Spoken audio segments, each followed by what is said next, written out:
Dari Jalan AM Sangaji 41 Yogyakarta, 101,3 Star FM Inspiring Sound. Selamat siang Star Lover, saya Widya Pradipta kembali menemani Anda dalam podcast spesial bersama Lembaga Ombudsman Daerah Istimewa Yogyakarta. Dan tema kita di siang hari ini tema yang menarik karena memang sedang ramai dibicarakan atau diperbincangkan gitu ya, terkait dengan Yogyakarta Darurat Miras. Perizinan terkait penjualan minuman mengandung alkohol dan sebagainya ya Star Lovers ya. Kita nanti akan bahas dan mungkin juga Star Lovers juga punya pertanyaan atau saran gitu ya, boleh sekali sampaikan lewat WA kita di 0818621013 atau juga boleh sampaikan di Instagram kita @starjogja_fm. Sudah bersama Widya di sini yaitu Mas Muhammad Sultoni SH gitu ya. Ini adalah Wakil Ketua Bidang Pelayanan Laporan dari Lembaga Ombudsman DIY atau biasa disapa dengan Mas Tony. Selamat siang Mas Tony. Siang Mbak Widya. Sultoni boleh, Tony boleh. Sultoni boleh gitu ya. Tadi kata Pak Umbu Tony katanya ya. Jadi saya ngikut aja. Panggilan akrabnya. Oh, panggilan akrab. Oke, Pak Sultoni di sini ya. Kemudian juga ada Bapak Abdullah Abdidin Esos yaitu Wakil Ketua Bidang Pengawasan Aparatur Pemerintahan atau Pak Umbu nih. Siap. Nama kerennya ya, Pak ya? Pendekar. Nama pendekar. Mohon maaf Pak, mungkin agak mendekat ke mikrofon. Kejauhan ya. Tapi jangan deket-deket banget Pak, karena suaranya luar biasa ya. Oke, kami bersama di sini semangat sekali ya Star Lovers untuk membahas tema kita di siang hari ini. Tapi kita harus kenalan dulu dengan Lembaga Ombudsman Daerah Istimewa Yogyakarta, karena mungkin juga Star Lovers belum kenal secara mendalam begitu ya Pak Umu dan juga Mas Sultoni gitu, karena mungkin masih banyak yang bingung karena biasanya kalau kita baca di berita-berita ada banyak pelaporan juga yang disampaikan ke Lembaga Ombudsman Daerah Istimewa Yogyakarta. Jadi saya pengen tahu dulu nih dari Mas Sultoni dulu gitu ya.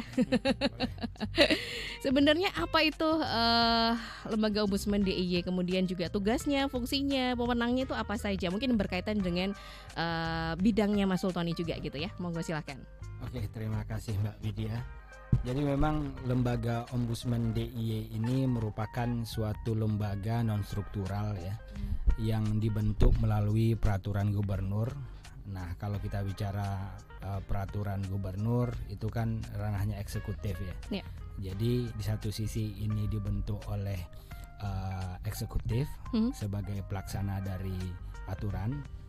Dan mereka di situ membentuk lembaga pengawas yang itu namanya Lembaga Ombudsman DIY. Nah, satu sisi memang hanya dua saja sebenarnya tugas fungsi Lembaga Ombudsman DIY ini. Satu, untuk melakukan pengawasan terhadap aparatur pemerintahan, dan kedua melakukan pengawasan terhadap etika swasta ya, badan usaha itu. Terkait dengan halnya khusus pelayanan publik kan begitu. Nah, jadi memang kalau dilihat dari struktur kenegaraan, ini merupakan lembaga ombudsman yang dibuat oleh eksekutif, yaitu gubernur, kesultanan begitu ya.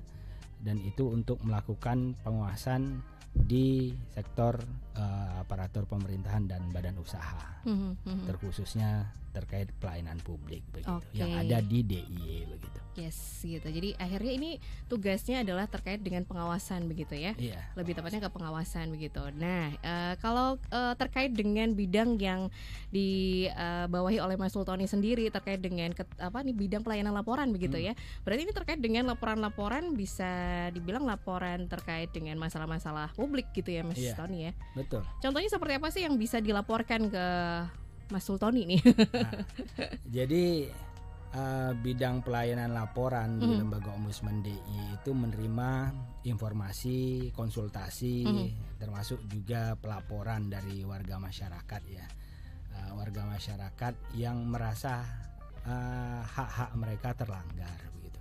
Nah, terkhusus apa? Terkhusus bidang pelayanan publik kan begitu. Nah, jadi memang kalau diperhatikan warga masyarakat itu siapapun itu bisa untuk melapor. Nah, bisa prinsipalnya sendiri atau yang memang dia terlanggar haknya, atau dia memberikan kuasa kepada kuasa hukumnya untuk membuat pelaporan di Lembaga Ombudsman DIY. Nah, selain itu juga Kami melakukan dalam proses tindak lanjut laporan, selain melakukan penerimaan informasi, kita juga akan melakukan koordinasi, mediasi, dan memberikan produk dalam bentuk rekomendasi. Nah, ada rekomendasi dan ada laporan penyelesaian kasus, LPK namanya. Nah, rekomendasi itulah yang nanti akan digunakan oleh warga masyarakat tersebut untuk memastikan bahwasanya ke depan hak-hak mereka kembali pulih dan tidak ada lagi hak mereka yang terlanggar. Gitu. Oke, gitu. Nah, ini di bidangnya Mas Sultoni gitu ya, pelayanan laporan. Kemudian kalau Pak Umbu sendiri, karena ini bidang pengawasan aparatur pemerintahan, itu artinya juga pengawasan yang dilakukan terkait dengan pemerintahan juga begitu ya Pak Umbu ya?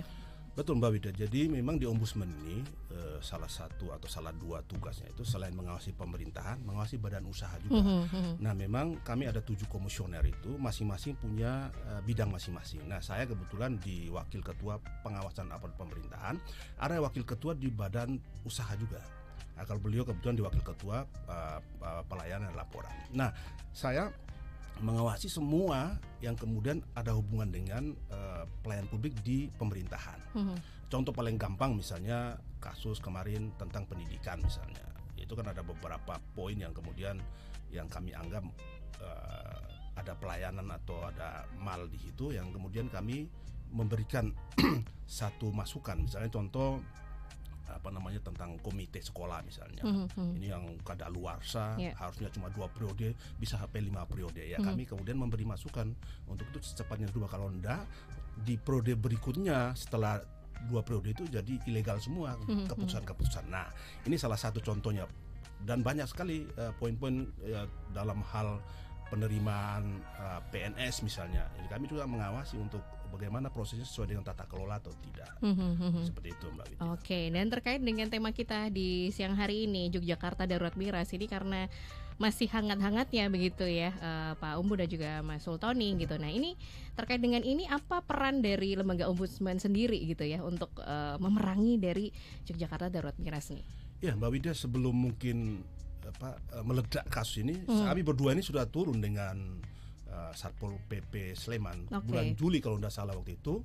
Outlet 23 itu kami sudah ikut menutup ya, artinya kami sudah bergerak mendahului sebelum bulan-bulan ini gitu loh.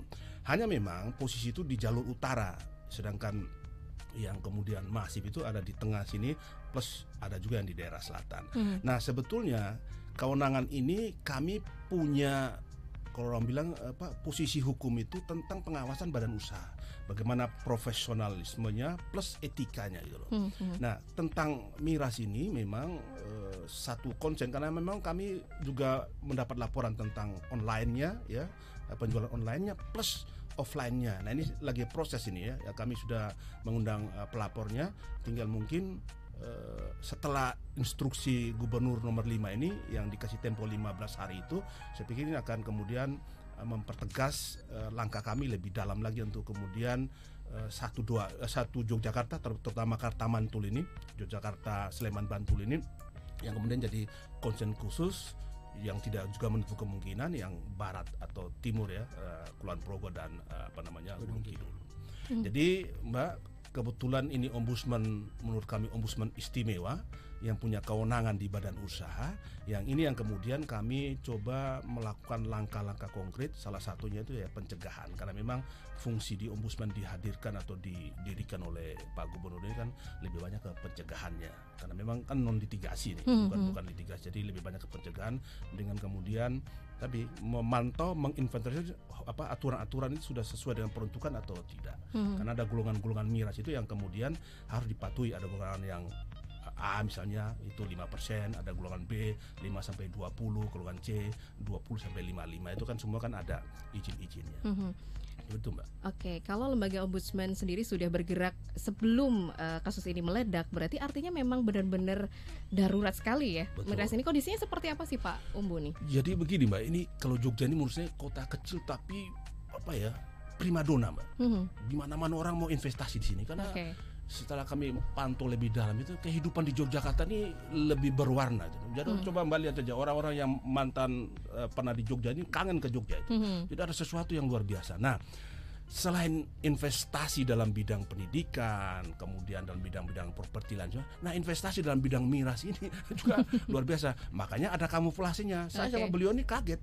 Order 23 bayan kami itu kayak jual-jual yang halal-halal itu, kebab lah apa dan sebagainya. Oh ternyata bahkan loh Mbak di dalam pertemuan atau di dalam ini ya, dalam perjalanan kami melihat itu yang testimoni, semoga usahanya barokah gitu. Lah kan padahal udah 23 nih setelah ditelusuri lebih dalam loh ternyata kan ada sesuatu yang ini ya tidak halal ya.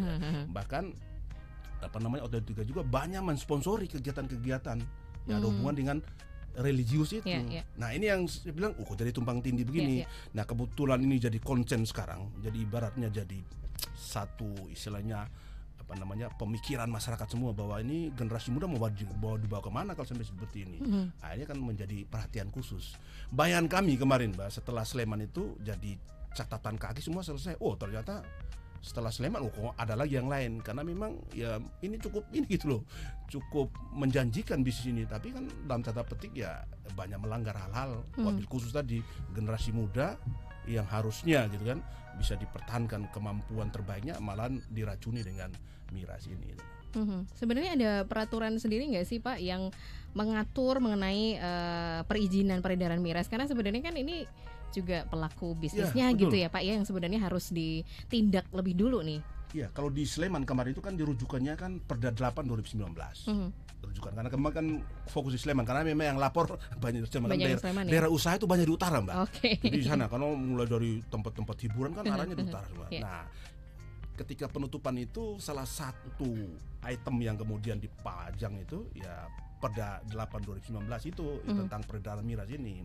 Sebenarnya kan Perda DIY juga ada ya, Perda 12 kalau nggak salah itu tahun 2015 ya. Itu juga kemudian jadi rujukan. Hanya memang ya. Ini karena kalau kami ya di Ombudsman meneliti atau kemudian mengkaji ini OSS Mbak. Ya, online single system ini yang kemudian orang itu diberi kemudahan untuk melakukan usaha itu yang kemudian tidak mengantisipasi lagi tempat usaha saya ini benar enggak dekat dengan tempat ibadah atau dekat dengan sekolah apa enggak, itu enggak ada. Kenapa? Diberikan OSS itu sebetulnya untuk kan memotong jalur birokrasi sebetulnya. Tapi efek sampingnya tidak ada rekomendasi dari daerah. Seperti misalnya ada rekomendasi teknis bahwa itu benar enggak tempat lokasi itu. Lokasi itu kan harus dilihat, tidak boleh jualan ini dekat dengan tempat ibadah, dengan sekolah misalnya. Coba Mbak jalan-jalan di Powero Taman itu. Di Powero Taman itu mohon maaf saja, itu ada banyak kafe, itu ada sekolah di depannya. Ya sempat dari beberapa ormas itu meminta iklan-iklan itu diturunkan.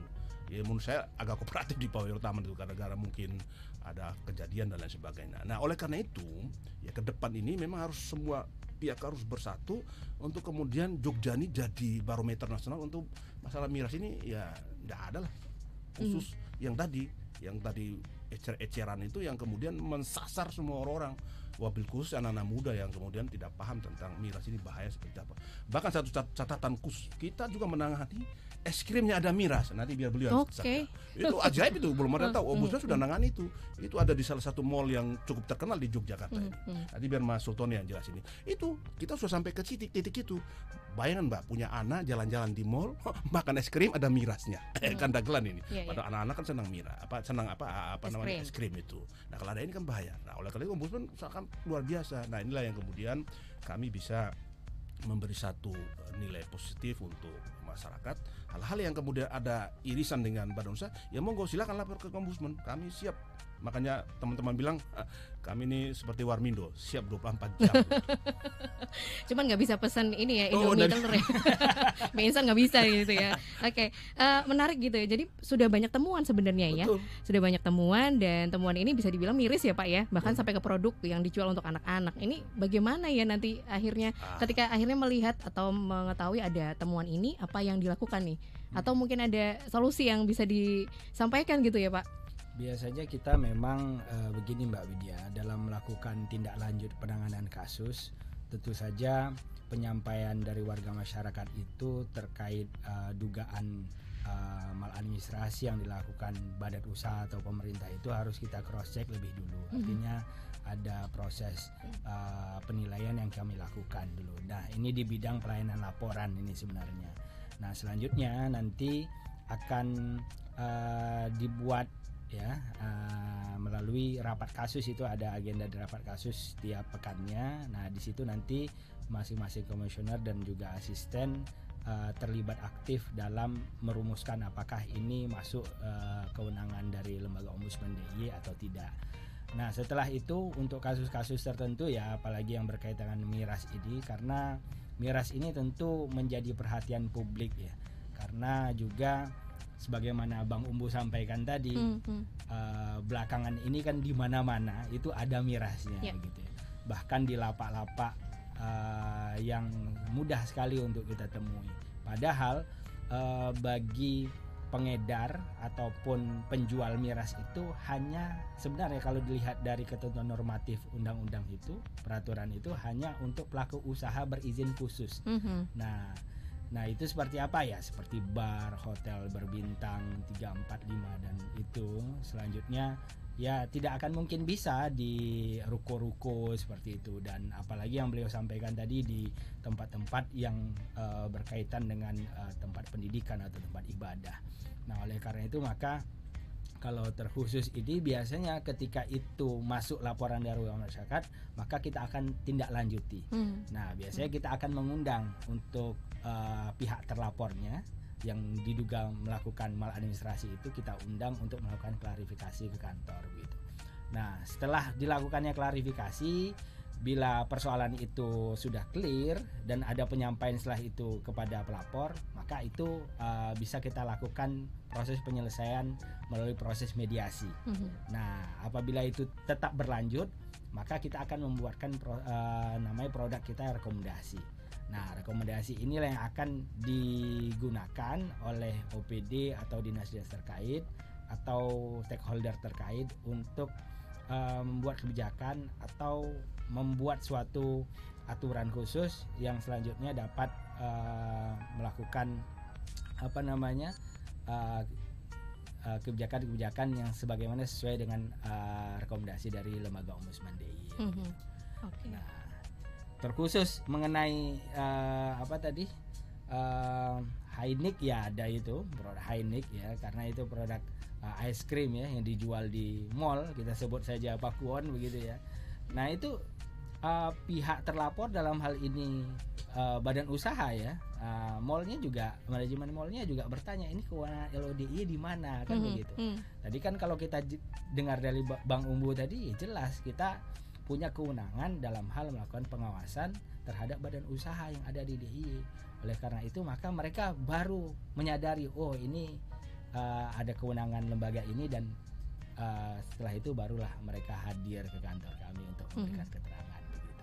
Oke, karena sepertinya hanya di daerah istimewa Yogyakarta gitu ya yang ada LO atau lembaga ombudsman, tapi juga berkewenangan untuk mengawasi badan usaha begitu. Betul. Ya. Ini satu hal yang baru yang juga harus disampaikan ke Star Lovers gitu, karena mungkin juga baru saja tahu nih karena ada acara ini nih Pak Umbu nih. Iya Mbak Wida, jadi memang ajaib ini DIY ini. Jadi Pak Gubernur ini luar biasa menurut kami. Jadi sebetulnya secara internal kan sudah ada inspektorat itu, tapi masih ada eksternal juga, yaitu ombudsman.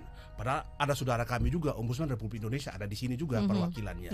Nah, kami ini ada 7 komisioner yang diberi kewenangan ya untuk mengawasi aparatur pemerintahan plus badan usaha. Nah salah satu kasus tadi yang disampaikan oleh Mas Sultoni tentang es krim itu orang bertanya, loh kok ombudsman ini? Yang dia bayangkan kami atau ombudsman cuma mengawasi uang-uang yang ada hubungan dengan APBN dan APBD. Padahal kami diberi kewenangan juga di badan usaha. Nah ini yang kemudian ya di Star Lover ini bisa memahami ya hal-hal yang berhubungan dengan bukan cuma masalah es krim ya, apa saja ketenagakerjaan ya, kemudian ijazah yang istilahnya dititipkan untuk bekerja, itu semua jadi concernnya ombudsman, plus leasing dan lain sebagainya itu jadi concern ya, saya juga kemudian menangani leasing itu loh. Jadi artinya luar biasa nih lembaga. Kalau bahasa kami ini hampir semua sudut DIY ini dia betul mengawal, tapi dalam proses tata kelola. Kalau di pemerintahan itu maladministrasi, kalau di badan usaha di etikanya, etika bisnis. Termasuk pialang-pialang juga kami memantau beberapa kasus, kami pegang tentang pialang-pialang yang kemudian mentransaksikan tentang beberapa produk misalnya. Itu kan ada wan prestasi di situ, kami masuk di titik itu. Padahal sebenarnya kewenangan dari ya Bapepti misalnya, Badan Pengawas Perdagangan Penjaga Komoditi ada di sana. Kami bisa masuk di titik itu karena memang ada badan usaha. Sepanjang lokus hukumnya di DIY ini, kami masuk semua Mbak Widya. Itulah yang kemudian Pak Gubernur ini menurut kami luar biasa sekali memberi satu pelayanan kepada masyarakat untuk kemudian bisa melaporkan, dan yang dilaporkan itu gratis Mbak, tidak ada yang bayar 1 sen pun. Nah, makanya kita sering bilang ada 3 motivasi orang datang di ombudsman. 1, haknya dilanggar, kemudian karena dia kurang dapat sosialisasi. Yang ketiga yang agak parah ini, menggunakan tools ombudsman untuk menghajar semua orang, ya diviralkan dan sebagainya. Karena itu yang kemudian kita betul-betul hati-hati, sehingga ketika hal-hal yang sangat penting kami harus berdiskusi dengan gubernur lewat biro hukum. Yes. Jadi sudah jelas ya Star Lovers ya, bahwa memang lembaga ombudsman DIY ini memang berbeda gitu ya. Betul. Dari lembaga ombudsman istimewa masalah gitu. Oh, berbeda, istimewa lebih tepatnya itu ya. Berbeda dengan ORI. Berbeda dengan ORI. Jadi karena istimewa itu tadi akhirnya bisa mengawasi terkait juga dengan mungkin pelanggaran-pelanggaran yang terjadi di badan usaha. Betul. Begitu ya. Oke. Kita jeda dulu Pak Ubu dan juga Mas Sultoni ya. Silahkan Star Lovers yang ingin menyampaikan pertanyaan atau juga menanggapi dari tadi informasi yang sudah disampaikan, silakan sampaikan di nomor WA kita di 0818621013 atau juga di Instagram kita @StarJogjaFM. Kita akan segera kembali.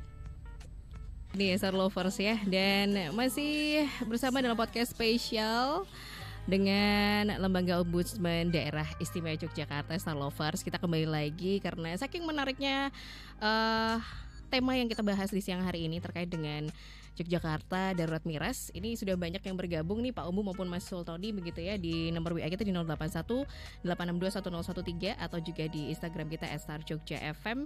Kita bacakan satu persatu ya Pak Umbu dan juga Mas Sultoni. Nanti silahkan menanggapi dari berbagai pertanyaan yang sudah masuk. Yang pertama, ini pertanyaan dari Mbak Sinta yang ada di Jetis nih ya. Begini nih Bapak dan juga Mas Sultan ini. Menurut saya sebenarnya darurat miras di Jogja ini sudah lama, karena kejadian kemarin aja jadi rame lagi. Seharusnya pelaku bisnis miras juga harus ditindak tegas, tapi kebanyakan yang saya tahu pelakunya adalah oknum aparat. Agak ragu nih Pak, apakah bisa benar-benar ditindak nih? Nah, tanggapannya Pak Umbu dan juga Mas Sultan nih. Ya, yang pertama kalau kami kan tidak melihat siapa aparat atau apa, kami lihat regulasi aja. Ya, makanya salah satu kewenangan kami itu kan memberikan masukan kepada pihak gubernur atau dewan tentang regulasi atau kebijakan. Nah, kalau ada rujukan ini, saya pikir mungkin ini agak melebar saya sampaikan ya. Kasus yang kemudian terjadi di Nusa Tenggara itu tentang Ibda Rudi itu, yang kemudian dibawa sampai ke Komisi 3 di mana?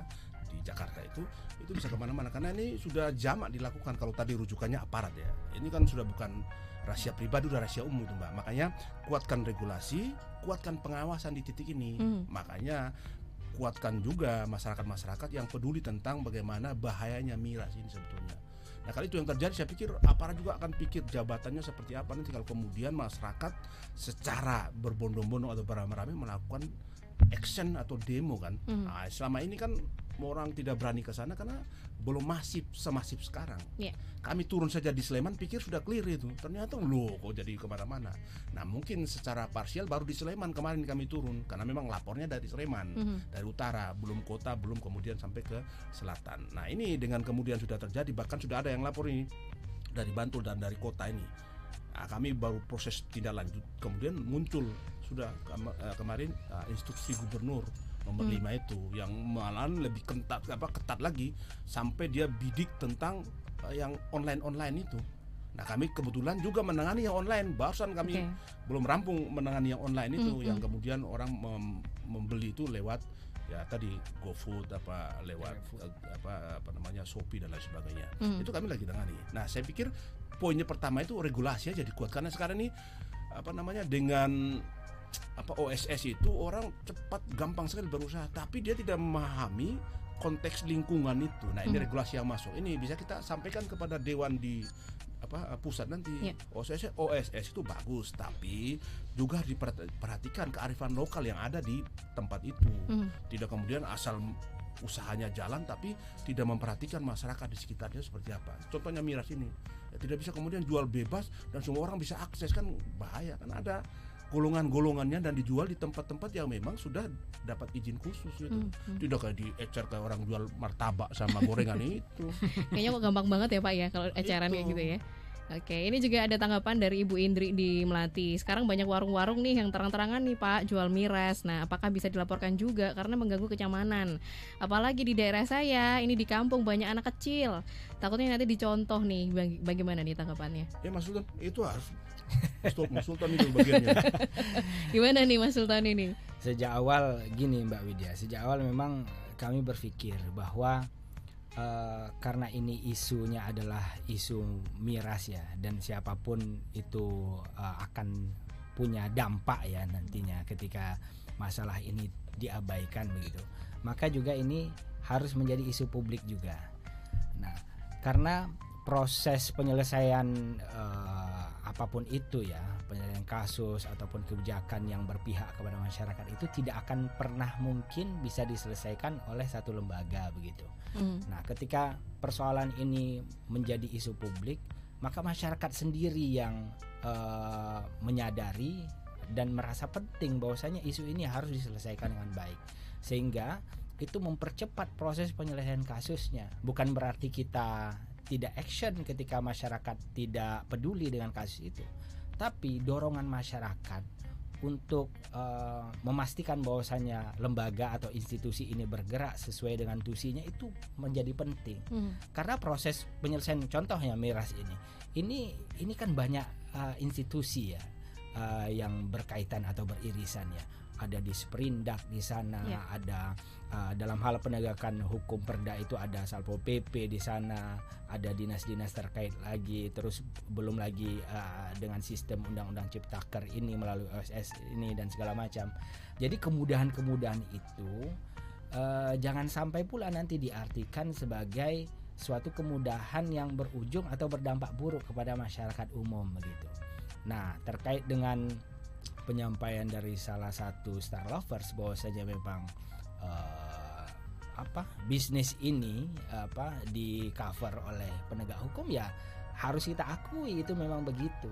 Bahkan saya juga mendapatkan informasi ya dari kolega di Ombudsman bahwasanya memang ada warna coklat atau warna apapun itu yang melindungi dan segala macam itu ada. Nah, oleh karena itu maka ketika gerakan ini muncul dibuat masif, nah ada tekanan pressure itu kepada institusi tertentu, maka siapapun itu dia pasti akan kalah kan begitu. Oleh karena itu maka menurut kami menjadi penting membangun kesadaran masyarakat itu, karena ini adalah penyakit masyarakat yang dari dulu sampai saat ini akan selalu ada, bahkan di masa depan akan selalu ada. Oleh karena itu maka pengaturan itu bukan pengaturan tentang larangan sama sekali, tidak, tapi terkait pembatasan. Nah, terkait pelaku usaha yang berizin khusus tadi, usia yang mengkonsumsi juga ada minimum khususnya dan segala macam. Nah, itu menurut kami perlu bukan hanya sekedar pengaturan dalam hal peraturan hukum konkret, tapi juga pengawasan yang lebih maksimal, bukan hanya dilakukan oleh institusi atau lembaga, tapi juga dari masyarakat sebagai yang punya republik ini.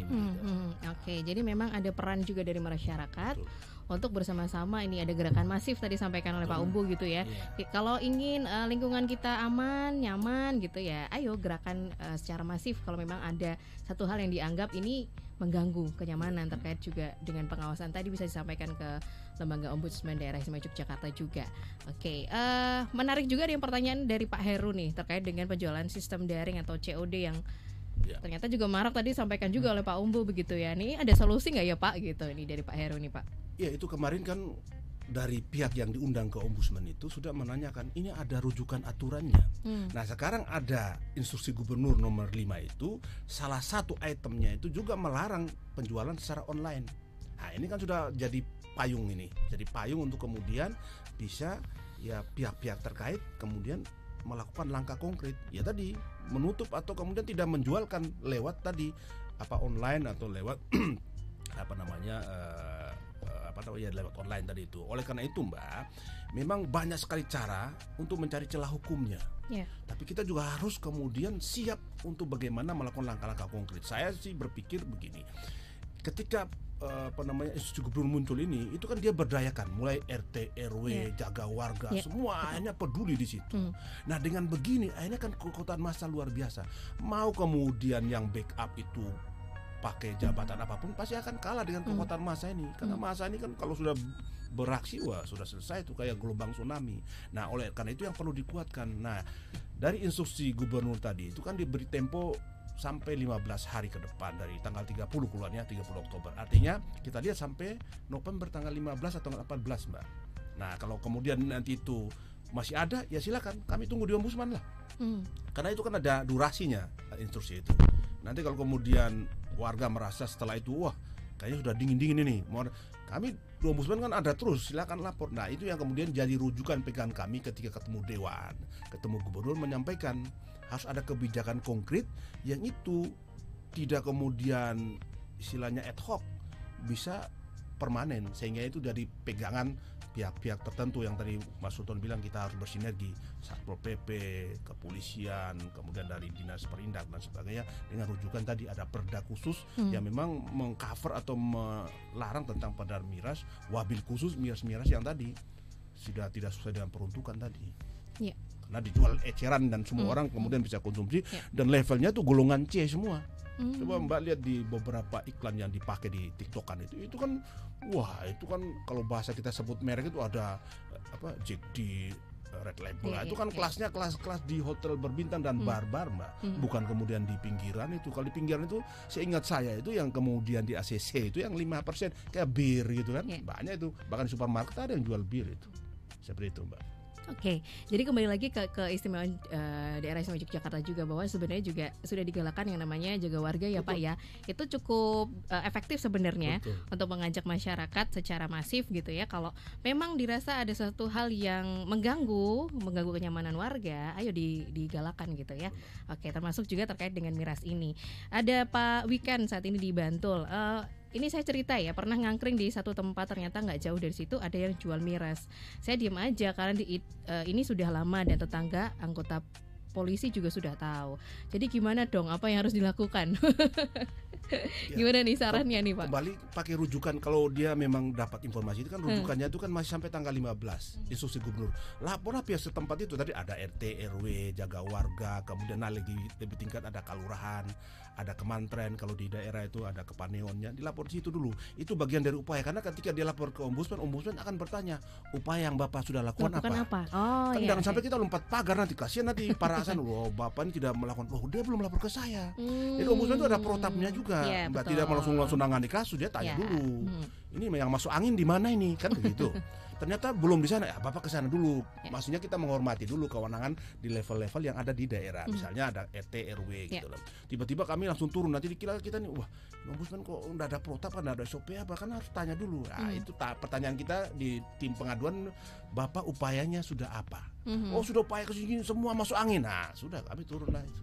Jadi kan kita harus beri ruang juga kepada orang-orang atau kepada teman-teman atau kawan-kawan sohib-sohib yang ada di daerah atau di lokasi tempat kejadian yang punya kewenangan, biar dia jalan dulu, sehingga nanti tidak dipanggil sama Pak Lurah atau Pak Bupati atau Pak Gubernur, lah kamu kok sudah langsung ke ombudsman langsung, gimana, kan gawat. Jadi artinya biar dia juga punya istilahnya kepedulian tentang yang tadi penyakit masyarakat itu.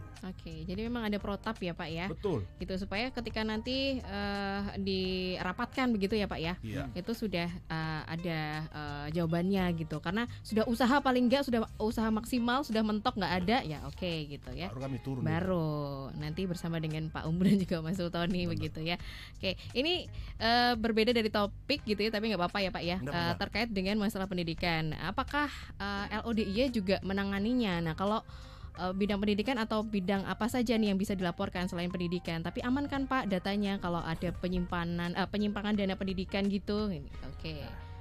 Ya, jadi sebelum masuk saya kebetulan karena saya ini mungkin lebih banyak bersinggungan dengan pendidikan sebetulnya. Saya sama beliau sebetulnya kita kan selain miras juga kemudian di PBDB kan banyak melakukan langkah-langkah konkret dengan berkomunikasi dengan pihak terkait, wabil khusus dinas ya, Dikpora Kota, Dikpora Sleman, Dikpora Bantul, Dikpora DIY. Nah, di pendidikan itu Mbak yang memang jadi sorotan itu komite, saya bilang komite karena ini sering sekali, saya mungkin hari Selasa akan bicara di SMA Negeri 6 tentang komite ini. Jadi komite itu kan cuma 2 dikasih kewenangan di Permendikbud 75 2016. 1 sumbangan sukarela dan bantuan. Tapi komite bisa mungut. Nah, ini kan jadi masalah. Tidak ada ceritanya komite punya rujukan bisa mungut. Misalnya 1 bulan Anda bayar 140.000 SPP. Dari mana? Nggak ada itu. Nah, ini yang kemudian masuk ke beberapa LSM, masuk ke ombudsman. Nah, ini yang masyarakat juga harus paham. Ya. Nah, makanya bagaimana bisa paham, baca Permendikbud 75 kalau pendidikan. Nah, pendidikan yang paling banyak sekali itu ya tadi kami sering bersinggungan tentang tadi ya bagaimana kalau dulu itu zonasi Mbak. Zonasi itu banyak disiasati. Tapi itu sudah clear lah. Nah, yang sekarang yang terkini ini yaitu masalah komite yang saya bilang tadi, durasi waktu sudah lewat. Biasa cuma dua periode, dia sampai berperiode-periode. Karena mungkin nikmat di sana gitu. Padahal sebetulnya tidak ada bayaran di komite itu. Tapi nggak tahu orang bisa senang sekali situ. Nah, ini yang kemudian bahasa kami jadi ada mal di sini, mal administrasi karena tidak sesuai dengan tata kelola bagaimana Permendikbud itu menjelaskan posisi komite itu. Nah, untuk pendidikan ya paling banyak di sana karena ini tidak paham antara bagaimana menjalankan tusinya komite dan bagaimana kemudian memberi regenerasi kepada paguyuban atau perkumpulan orang tua yang ada di sekolah itu. Oke. Siap. Ada pertanyaan berikutnya lagi atau mungkin Mas Sultoni mau melengkapi tadi dari yang Pak Umbu sampaikan? Cukup nampaknya. Cukup ya. Ini ada yang menarik juga. Apakah pernah ada kasus besar yang pernah ditangani atau diselesaikan apa ya?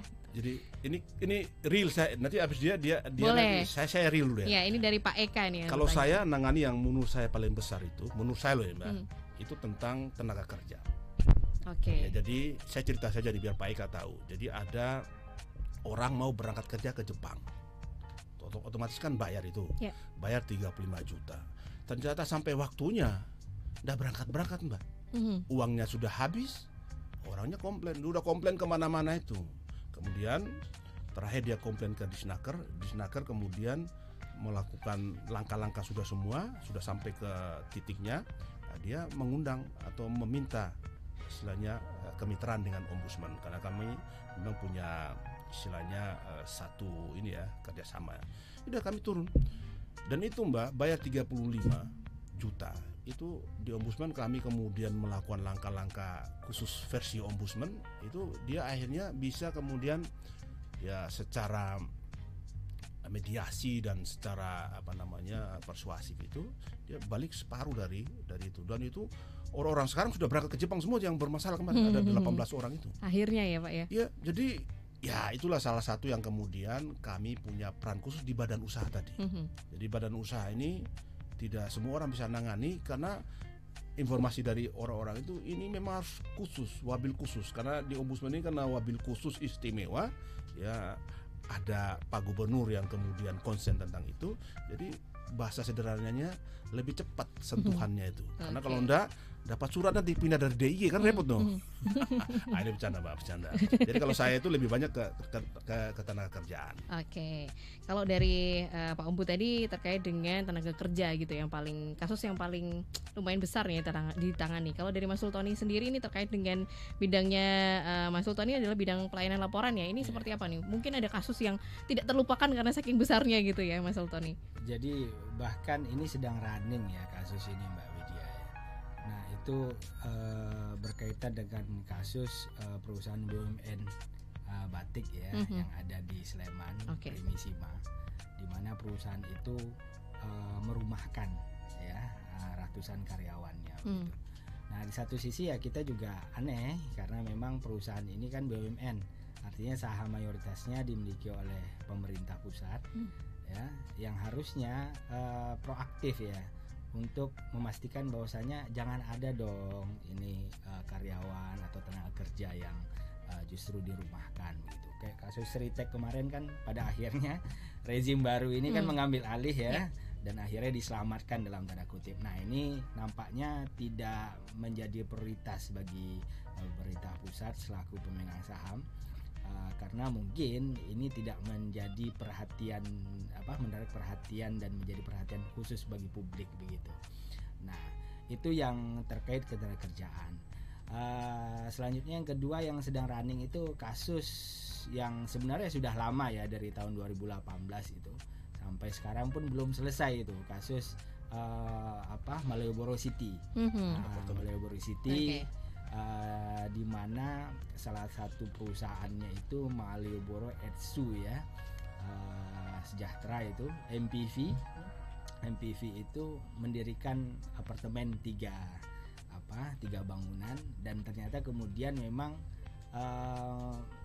korban dalam hal ini nasabahnya tidak dapat menerima apa yang harusnya mereka terima dalam perjanjian kredit. Nah, karena apa? Karena ternyata perusahaan itu dipilotkan.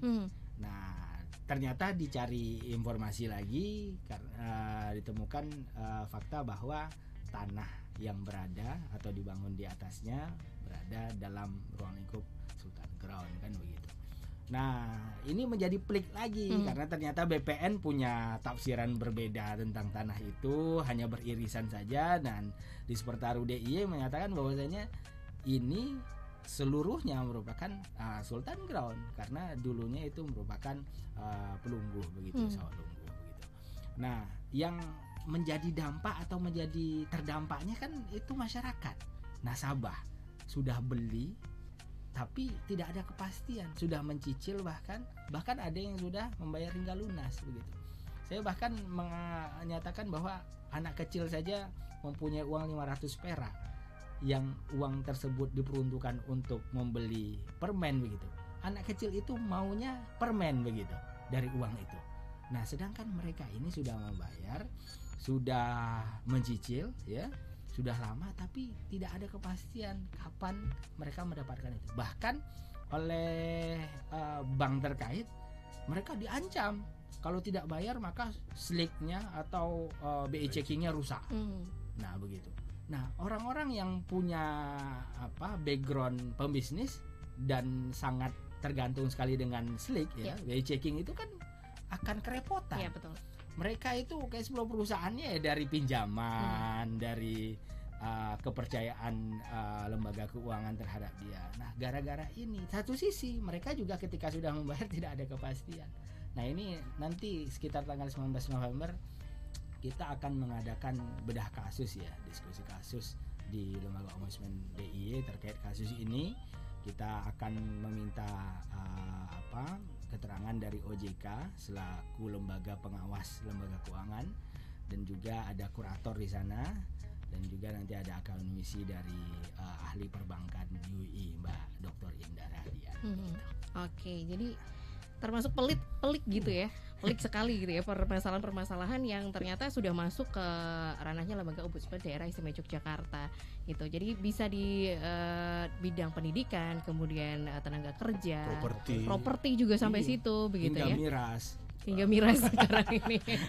Pokoknya itu primadona kalau properti, Mbak. Oke. Tanahnya kan jadi tanah-tanah beririsan dengan Pak Sultan dulu. Jadi kan udah jual-jual ternyata tanah kayak tadi ini sudah jual-jual ternyata tanahnya tanah sawah lunggu ya. Kan gawat juga urusan. Oke, banyak ya. Nah, ini juga ada pertanyaan dari Pak Didi Baskara. Kendala yang dihadapi dalam menindaklanjuti laporan yang masuk nih apa saja yang sudah pernah dialami oleh bapak-bapak ini? Jadi yang pertama, kendalanya itu rekomendasi tidak dijalankan, Mbak. Tidak dijalankan karena menurut mereka atau menurut beliau itu rekomendasi yang dituliskan oleh ombudsman ini dijalankan boleh, tidak dijalankan tidak apa-apa gitu. Tapi ada saksinya, ada sanksi yang kemudian kami bisa melaporkan kepada gubernur, yaitu bisa catatan nanti dari gubernur tentang apa. Nah, yang kedua itu biasanya itu susah, Mbak, dipanggil bolak-balik itu, jadi ada semacam menutup diri. Padahal sebetulnya kita kan lagi tabayun ini, lagi melakukan istilahnya klarifikasi. Ketika yang dilaporkan itu kan tidak mungkin kita percaya 100%. Kita percaya 50% harus ditabayun dulu, karena bisa jadi yang dilaporkan ini bisa tidak benar semua, bisa ada yang salah. Nah, ketika diminta hak jawab itu banyak sekali yang kemudian menghindar. Karena bisa jadi kami dianggap lawyer atau penasihat hukumnya pelapor. Nah, ini yang kendala paling parah yang itu. Jadi setiap warga masyarakat melapor itu dianggap ombudsman ini bagian dari penasihat hukumnya. Padahal kan enggak, posisi kami kan ada di tengah-tengah. Netral ya Pak. Netral posisinya, independen. Kan ada asas kami jelas dari independen, non diskriminatif, gitu, selalu imparsial gitu loh. Nah, ini yang kemudian jadi makanya orang ketika kita panggil atau kita undang ke ombudsman itu pikirannya wah ini pasti kita dikalahkan nih. Dikalahkan ini karena bayangnya ketika orang melapor itu kami ini bagian dari orang yang melapor itu. Nah, ini yang keliru sebetulnya. Kami justru kalau kemudian yang dilapor salah semua ya bisa kami menganggap ya Anda ini fitnah. Jadi bahasa kasarnya ya perbuatan yang tidak disukai gitu. Kami sampaikan. Nah, makanya ada klarifikasi. Jadi 2 poin itu Mbak. Rekomendasi kadang tidak dijalankan, tapi ada catatan kaki yang kami akan sampaikan ke gubernur dan itu nanti akan ditindak oleh gubernur lewat biro hukumnya. Nah, yang kedua tadi itu ketika kami undang untuk melakukan tabayun itu banyak tidak mau datang karena dia bayang ya, kami lawyernya ini ya seolah-olah nanti dia salah semua, padahal kan keliru. Kami bukan lawyer, kami ini ombudsman posisinya ada di tengah-tengah kayak wasit lah. Ya tidak bisa memihak ke kanan atau ke kiri ya, pokoknya kalau salah kita bilang salah, kalau benar kita bilang benar. Tidak ada urusannya. Bahkan kami sendiri ini kalau ada hubungan kekerabatan atau keluarga dengan pelapor, kami mengundurkan diri. Secara fakta integritas tidak boleh kami dengan ada konflik of interest. Oh ini saudara saya, oh berarti kasih orang lain. Saya tidak boleh ikut dalam posisi yang namanya rapat kasus dan posisi sidang pleno dan sebagainya. Kenapa? Ya ada hubungan keluarga. Jadi itu kendala-kendalanya Mbak. Oke. Ketika ada rekomendasi justru itu sebenarnya yang dicari kan ketika orang melapor, tapi kenapa tidak dilakukan ya, bingung juga ya. Iya, jadi biasanya rekomendasi kadang misalnya contoh nih, Bapak harus misalnya menggantikan ketua komite misalnya, rekomendasinya begitu, karena sudah lama gitu loh. Yang tidak mau itu bukan sekolah, ya ketua komitenya itu, dasarnya saya diganti apa gitu loh. Nah, ini yang jadi salah tuh. Akhirnya kita kasih catatan kaki. Ini aturan ini. Akhirnya ya dengan begitu karena orangnya paham tentang aturan ya sudah diganti. Nah, itu sebetulnya kendala.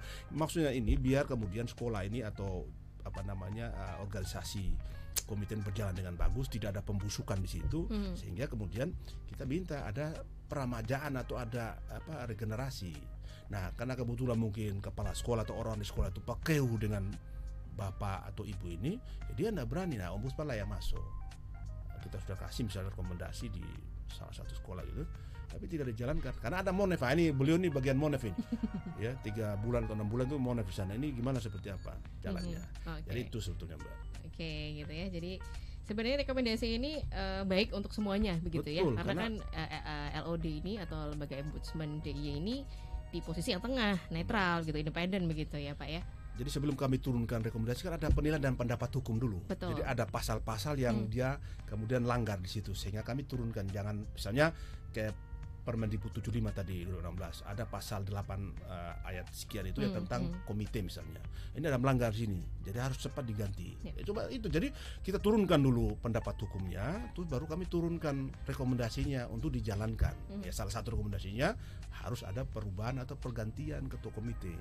Kan harus jalan. Nah, kalau saya kan sudah senang jadi saya enggak mau. Nah, nanti monep yang turun untuk ini enggak boleh. Kalau enggak ini kamu bisa nanti kena catatan khusus dari Pak Gubernur lewat biro hukum.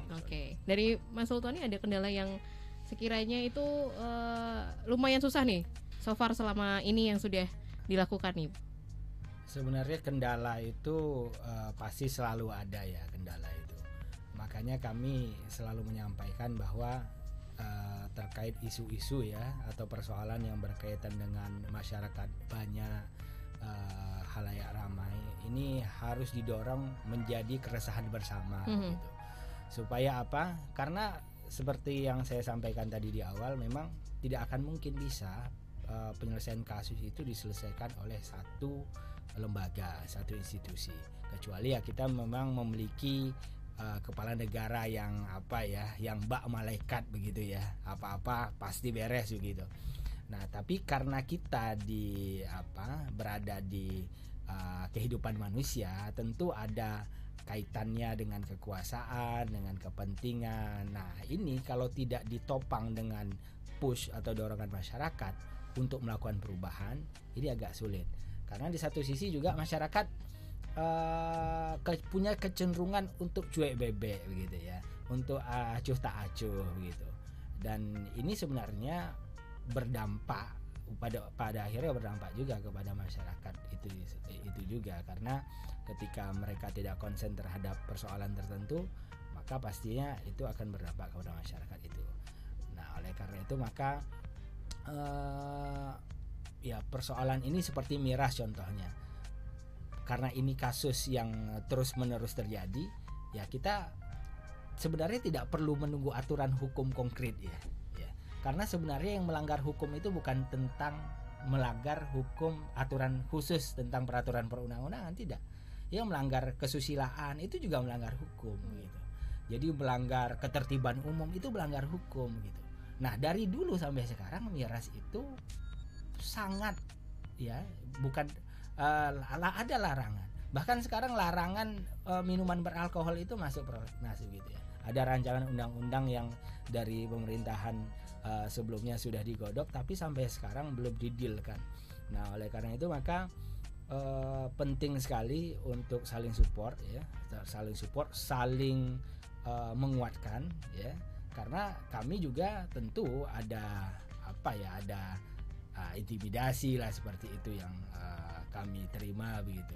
Dan itu ketika ada masyarakat yang saling menguatkan itu justru memperkuat bahwasanya proses penyelenggaraan negara itu harus hadir. Negara itu harus hadir untuk masyarakat. Okay. Nah, itu penting sekali untuk kita lakukan saat ini gitu.